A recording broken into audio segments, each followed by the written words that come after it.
Hi viewers, ಇವತ್ತು ನಾವು ನುಗ್ಗೆಕಾಯಿ ಹಾಗೆ ಆಲೂ ಕರಿನ ಮಾಡೋಣ.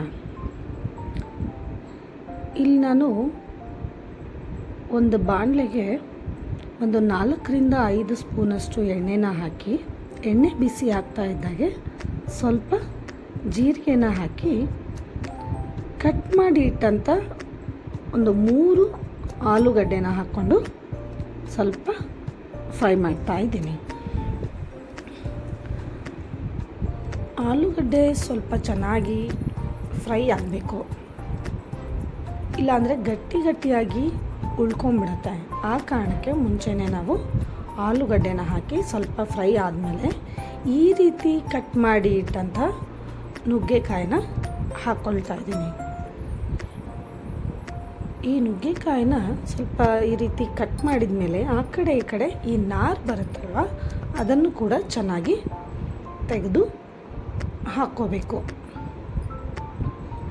ಇದನ್ನು ಕೂಡ ಒಂದು 2-3 ನಿಮಿಷ ಫ್ರೈ ಮಾಡಿ ಒಂದು ಅರ್ಧ ಬಟ್ಲಷ್ಟು ನೀರನ್ನು ಹಾಕಿ ಒಂದು ಅರ್ಧ ಟೀ ಸ್ಪೂನಷ್ಟು ಉಪ್ಪನ್ನು ಹಾಕಿ ಇದನ್ನು ಬೇಯೋದಕ್ಕೆ ಇಟ್ಕೋಬೇಕು.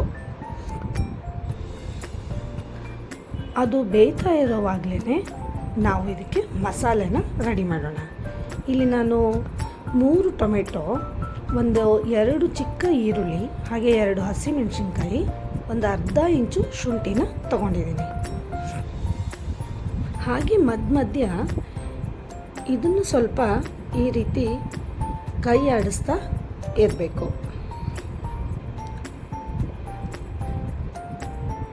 ನಾವು ತಗೊಂಡಿದ್ದಂಥ ಟೊಮೆಟೊ, ಈರುಳ್ಳಿ ಎಲ್ಲವನ್ನು ನಾನು ಮಿಕ್ಸಿ ಮಾಡಿ ಇಟ್ಕೊಂಡಿದ್ದೀನಿ. ಇಷ್ಟರಲ್ಲೇ ನಾವು ಬೇಯೋದಕ್ಕೆ ಇಟ್ಟಂಥ ಆಲೂಗಡ್ಡೆ ಹಾಗೆ ನುಗ್ಗೆಕಾಯಿ ಬೆಂದಿದೆಯೋ ಇಲ್ವೋ ಅಂತ ನೋಡ್ಕೊಳ್ಳೋಣ. ನೋಡಿ, ನೀರೆಲ್ಲ ಹೋಗಿದೆ, ಆಲೂ ಕೂಡ ಬೆಂದಿದೆ, ಹಾಗೆ ನುಗ್ಗೆಕಾಯಿ ಕೂಡ ಚೆನ್ನಾಗಿ ಬೆಂದ್ಕೊಂಡಿದೆ. ಈ ರೀತಿ ಬೆಂದ ಆದಮೇಲೆ ನಾವು ರುಬ್ಬಿ ಇಟ್ಟಂಥ ಟೊಮೆಟೊ ಮಿಶ್ರಣನ ಇದಕ್ಕೆ ಹಾಕ್ಕೊಂಡು ಮಿಕ್ಸ್ ಮಾಡ್ಕೊಳ್ಳೋಣ. ಇದಕ್ಕೆ ನಾವೀಗ ಒಂದು ಅರ್ಧ ಟೀ ಸ್ಪೂನಷ್ಟು ಅರಿಶಿನ, ಹಾಗೆ 1 ಸ್ಪೂನಷ್ಟು ಅಚ್ಚ ಖಾರದ ಪುಡಿ, ಸ್ವಲ್ಪ ಧನಿಯಾ ಪುಡಿ, ಒಂದು ಅರ್ಧ ಟೀ ಸ್ಪೂನಷ್ಟು ಜೀರಿಗೆ ಪುಡಿನ ಹಾಕಿ ಮಿಕ್ಸ್ ಮಾಡ್ಕೊಳ್ಳೋಣ. ನೀವು ಬೇಕು ಅನ್ನೋದಾದರೆ ಇಲ್ಲಿ ಗರಂ ಮಸಾಲೆ ಕೂಡ ಬಳಸ್ಕೋಬೋದು. ಸ್ವಲ್ಪ ಮಿಕ್ಸಿ ಜಾರನ್ನು ಕೂಡ ತೊಳೆದ್ಬಿಟ್ಟು ನೀರನ್ನು ಹಾಕ್ಕೊಳ್ಳೋಣ.